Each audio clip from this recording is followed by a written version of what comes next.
মাঝে একদিন দিদুনকে আনতে যাওয়ার জন্য আমি সকাল সকাল বেরিয়ে পড়েছিলাম পান্ডুয়ায় যাব বলে। তো সেই ব্লগটা তোমাদের সাথে আর শেয়ার করা হয়নি বলে আজকে শেয়ার করছি। মাসি বাড়িতে পৌঁছেই দেখি মাসি এখানে আমার জন্য লুচি, ঘুগনি, মিষ্টি সব কিছু রেডি করে রেখেছে। তারপরে হঠাৎ এই জিনিসটার দিকে চোখ পড়তে মাসিকে বললাম, মাসি এগুলো কী গো?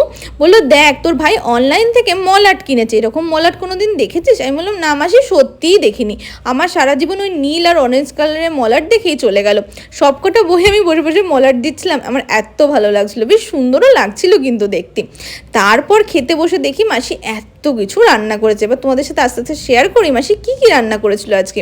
প্রথমেই ছিল ডাল, আলু ভাজা আর ভেন্ডি ভাজা। তারপরে যারা আমাকে খুব ভালো করে চেনে সবাই জানে আমি পটল চিংড়ি, এঁচোড় চিংড়ি এগুলো খেতে খুব ভালোবাসি, তাই মাসি বানিয়েছিল পটল চিংড়ি। তারপরে আবার রুই মাছ ছিল। রুই মাছটা খেতে শেষ করতে পারিনি, এমন সময় ছিল আবার ইলিশ মাছ। এই বর্ষাটা পড়লো আর ইলিশ মাছ খাওয়া কিন্তু শুরুও হয়ে গেল। ইলিশ মাছ আমার ভীষণই পছন্দের, আমি কাঁচা লঙ্কার ঝোলটা খেতে তো আরও পছন্দ করি।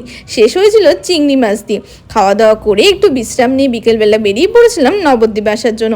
পান্ডুয়া স্টেশনে গিয়ে দুটো টিকিট কেটে নিলাম, একটা আমার আর একটা দিদুনের। আর দিদুনকে আমি ওইদিকে প্ল্যাটফর্মটায় দাঁড় করিয়ে রেখে এসেছিলাম। দেখো কি সুন্দর আমার জন্য দাঁড়িয়ে দাঁড়িয়ে ওয়েট করছে।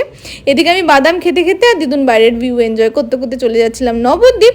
আর দিদুন মাঝখানে বলে, একটু আলুর চিপস খাবি তুই? আমি বললাম, হ্যাঁ, তার দোষ নেই খেতে। যাই হোক, দেখা হচ্ছে তোমাদের সাথে আবার নেক্সট ব্লগে। টাটা।